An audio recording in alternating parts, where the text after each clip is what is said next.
मायावती ने की समीक्षा बैठक। 2027 चुनाव को लेकर बनाई रणनीति। नमस्कार, आप देख रहे हैं योगी अनकट। आज योगी अनकट के इस एपिसोड में मैं आपको बताऊंगी बीएसपी चीफ मायावती के बारे में। दरअसल उत्तर प्रदेश की सियासत में लंबे समय से शांत दिखने वाली मायावती अचानक एक बार फिर पूरे दमखम के साथ मैदान में उतर चुकी है। लखनऊ में हुई उनकी हालिया बैठक ने राजनीतिक हलकों में नई चर्चा को तेज कर दिया है।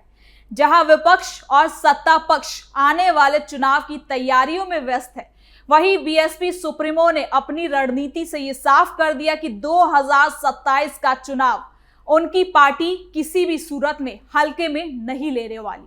बैठक में मायावती ने जिस सख्ती और स्पष्टता के साथ पार्टी की दिशा तय की, उसने ये संकेत दे दिया कि इस बार बीएसपी न सिर्फ संगठन को नए सिरे से खड़ा कर रही है, बल्कि उम्मीदवारों के चयन में भी पूरी तरह से बदलाव के मूड में है।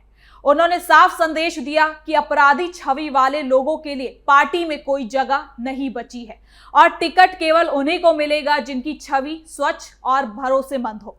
दिलचस्प बात तो इसमें यह है कि ये सक्रियता ऐसे समय में सामने आई है जब उत्तर प्रदेश की राजनीति जातीय समीकरण, महंगाई, बेरोजगारी और सुरक्षा जैसे मुद्दों पर बेहद संवेदनशील बन चुकी है। मायावती की ये वापसी राजनीतिक पार्टियों को भी सोचने पर यह मजबूर कर रही है कि क्या मिशन 2027 में कोई बड़ा उलटफेर होने जा रहा है।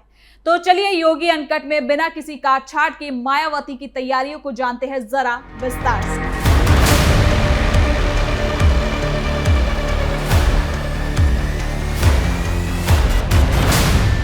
उत्तर प्रदेश की राजनीति एक बार फिर नए मोड़ पर खड़ी दिखाई दे रही है।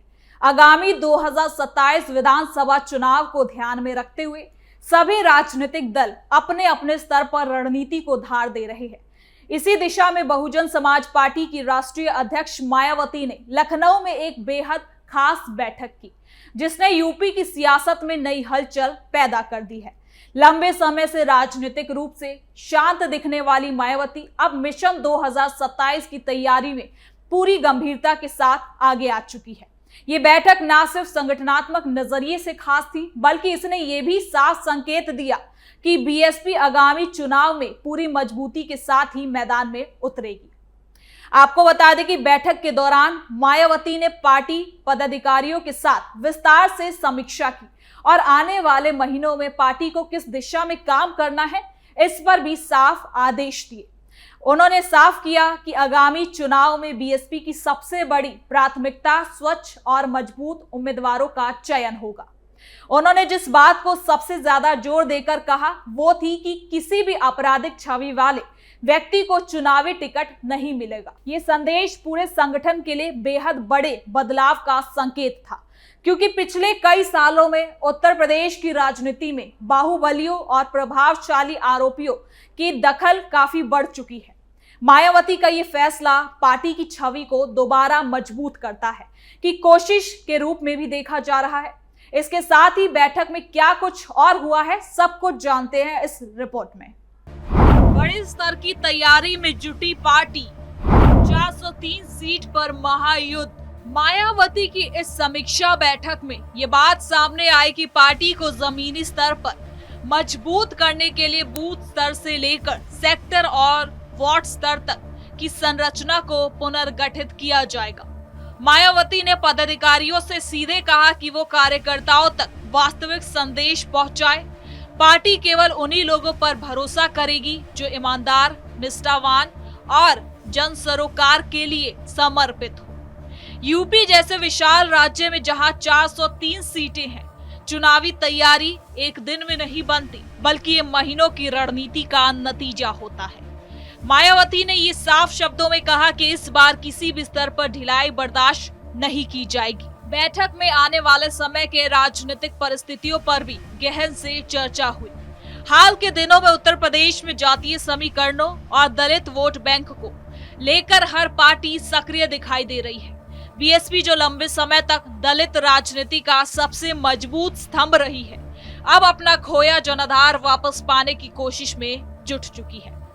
पिछले 2 चुनावों के नतीजों ने पार्टी को यह एहसास दिलाया कि संगठन की जिम्मेदारी कमजोरी और कार्यकर्ताओं की निष्क्रियता का चुनावी नुकसान सीधे तौर पर वोट प्रतिशत में दिखता है।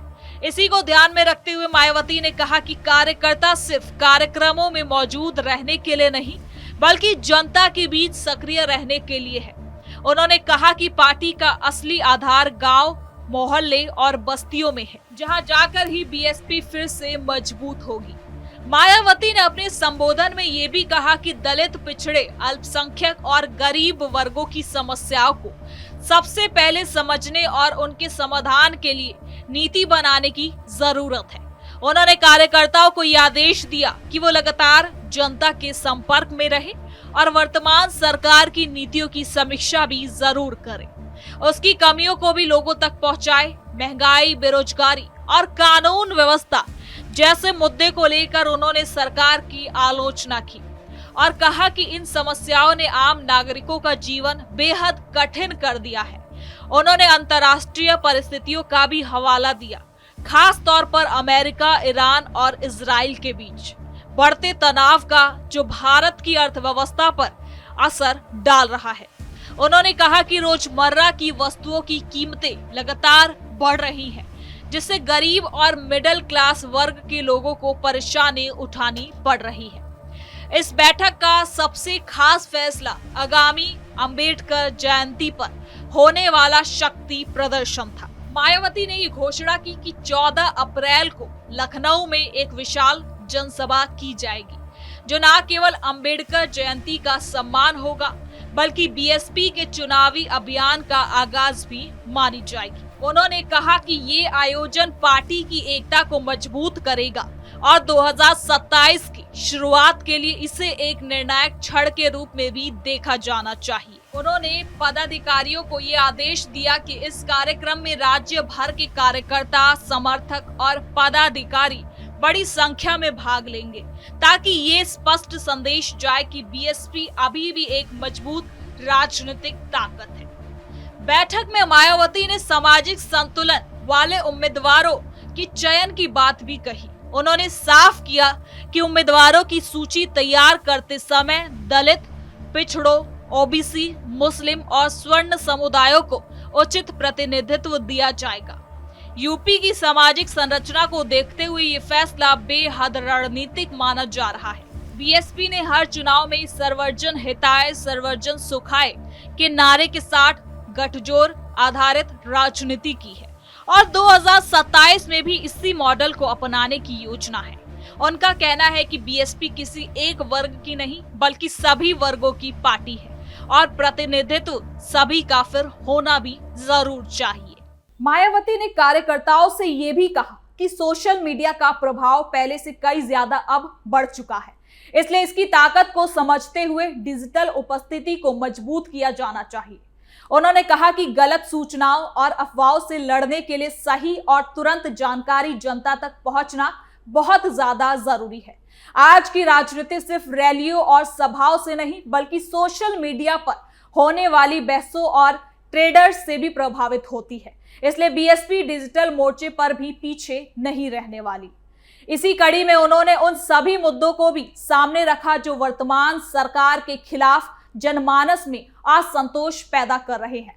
उन्होंने मुख्यमंत्री पर सीधे हमला किए बिना ये कहा कि सरकार की प्राथमिकताएं जनता के हित से दूर होती जा रही है। रोजगार देना, शिक्षा, स्वास्थ्य और सुरक्षा जैसे मुद्दों पर उन्होंने सरकारी कार्य प्रणाली की आलोचना की। कानून व्यवस्था को लेकर भी उन्होंने चिंता जाहिर की और कहा कि अपराधियों पर कड़ी कार्रवाई नहीं होना जनता के मन में असुरक्षा पैदा करता है। आपको बता दें कि इस बैठक में मायावती ने 2027 के चुनावों को लेकर भी बड़ी उम्मीद जताई है और कहा कि अगर संगठन मजबूत रहा, कार्यकर्ता एकजुट रहे और जनता के मुद्दों पर लगातार काम होता रहा, तो बीएसपी एक बार फिर से मजबूती के साथ सत्ता में वापसी कर सकती है। मायावती ने यह भी कहा कि जनता बस इंतजार कर रही है कि कौन सी पार्टी उनकी समस्याओं को सही मायनों में समझेगी और समाधान की दिशा में काम करेगी।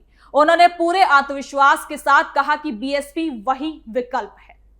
इसके साथ ही आपको बता दें कि इससे ये भी जरूर समझ में आता है कि पिछले लंबे समय से एक शांत रहने के बाद अब मायावती एक्टिव हो चुकी है और वह आगामी चुनाव को लेकर बहुत ज्यादा गंभीर है। उनका फोकस संगठन को पुनर्जीवित करने, साफ छवि के उम्मीदवारों को आगे लाने और जनता से सीधा संवाद बनाने पर है। दलित वोट बैंक पर पकड़ दोबारा मजबूत करने और दूसरे समुदायों का समर्थन पाने के लिए बीएसपी एक बार फिर शातिराना रणनीति अपना रही है। कुल मिलाकर ये बैठक बीएसपी के लिए एक नए अध्याय की शुरुआत की तरह है, चाहे वो उम्मीदवार चयन में सख्ती हो या अंबेडकर जयंती पर शक्ति प्रदर्शन या फिर समाज के अलग अलग तबकों को जोड़ने की कवायद। हर पहलू आगामी विधानसभा चुनाव को ध्यान में रखकर ही किया जा रहा है। तो फिलहाल के लिए योगी अनकट में इतना ही। देखते रहिए कैपिटल टीवी उत्तर प्रदेश। कल फिर मिलेंगे नई खबर के साथ। धन्यवाद।